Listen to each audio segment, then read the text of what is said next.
Well, the latest installment in the Exorcist movie franchise is here, and well, it's kicking off an entire new series, disregarding all but the original in 1973. This marked the first of the three that we're going to be getting over the next few years, with Ellen Burstyn making a return and us seeing Angela and Katherine being possessed by a demon. The end of this movie left a couple of questions out there whilst also trying to land a powerful message. In this video, I'll be breaking down the movie, answering the questions and explaining what the ending meant and how it will tie into the next one. So let's get into it. I'm Brainpilot, and here is the Exorcist Believer ending explained and review. Just to let you know, this video will contain spoilers. What did the ending mean? Considering that this movie was called The Exorcist Believer, it was very much focused around beliefs on both sides of the fence. For example, Angela's father Tanner didn't believe in God or see the point in religion.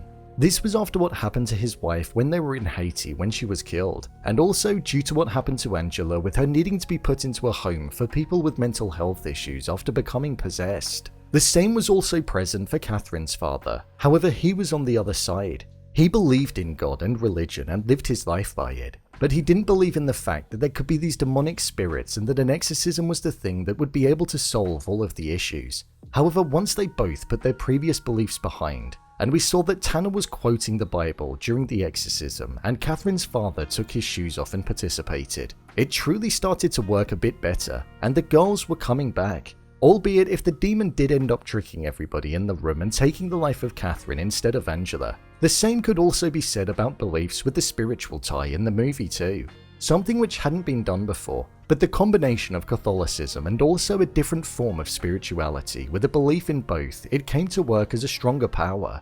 During the ending, with Angela looking like she had the demon cleansed from her body, we saw that she went back to school, and it appeared as though she was fully back to normal and there wasn't a trace of evil that was inside of her. However, we knew that Katherine was most definitely claimed due to the empty chair that was in the class where she'd previously sat down.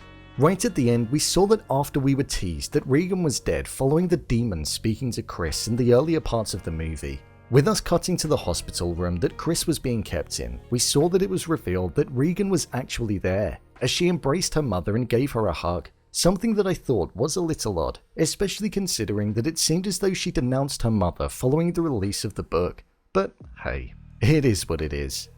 It very much looks as though Regan's return is going to be something that will be present in the sequel to the movie, which is titled Deceiver and is set to come out in a couple of years' time. That's the only reason I could think of there being any value in bringing the character back, considering that she was essentially written out for a brief period of time in this movie, so her return is something that I think is going to be important for sure.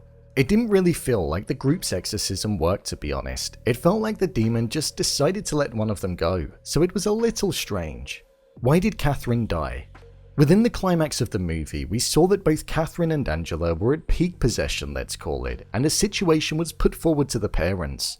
Due to Tanner, Angela's father, choosing to save his wife instead of Angela when she was unborn 13 years ago when the movie first opened, but the opposite ending up happening. It meant that the demon wanted to give that option again. Only one of the two girls could be saved, either Katherine or Angela.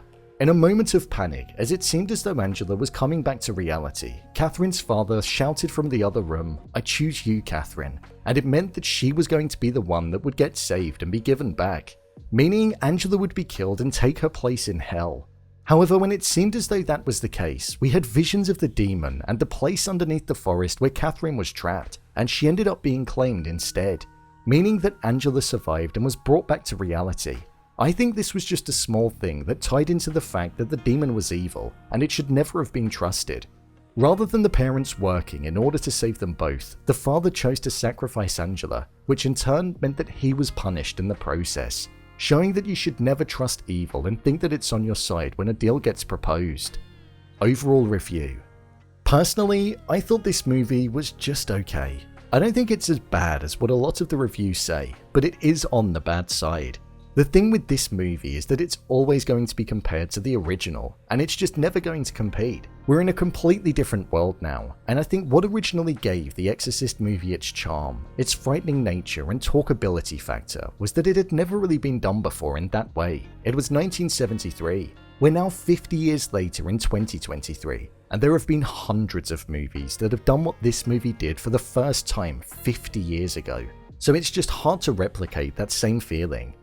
The story was okay. It felt a little bit pieced together and not the most free-flowing. There were a few jump scares in this movie, but I'd call them cheap jump scares, like a snake coming out from a rock by surprise or a door being knocked unexpectedly. There were no true scares that occurred in the climax of the movie, and I think that's one thing that let this installment down. For a horror movie, it's just not really that scary. If anything, it proves to be comical. The voice of the demon when in both Katherine and Angela proved to be comical, and I didn't quite know how to receive it. It almost felt like the lips and voice weren't synced up correctly. It sounded that out of place. That's something that I thought was a shame too, as it did take me out of the movie slightly. I feel like this movie didn't know whether it wanted to give us visual horror, horror in the dark in the form of jump scares, or psychological horror, and ultimately it ended up giving nothing. One of the best scenes was probably the scene in the church where we first saw that Katherine was possessed. I preferred that to any moment that occurred in the climax of the movie. It was quite unsettling, a bit creepy and manic, so I was a fan of that. That's a good way to lean into it in horror movies, letting the image of something fester in your mind. Is this movie worth watching? Well, if you like a horror movie and you're not too fussed about a gripping story that keeps you engaged, then it works. But if you're looking to get into the Halloween spirit and actually get a bit creeped out, then watch the original. This movie tries to tap into the original by bringing back familiar faces, a familiar concept, and a hook of a motif that rings in the ears, but it ultimately falls ever so slightly short.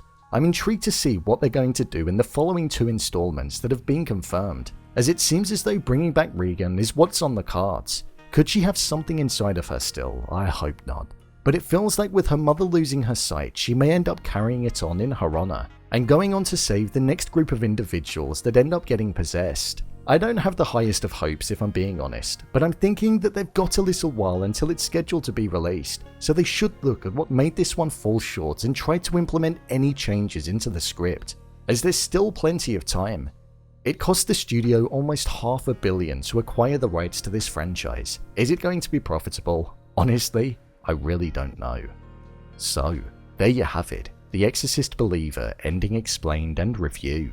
If you want to see more videos such as endings explained, theories and predictions, and character breakdowns, then click on the I button.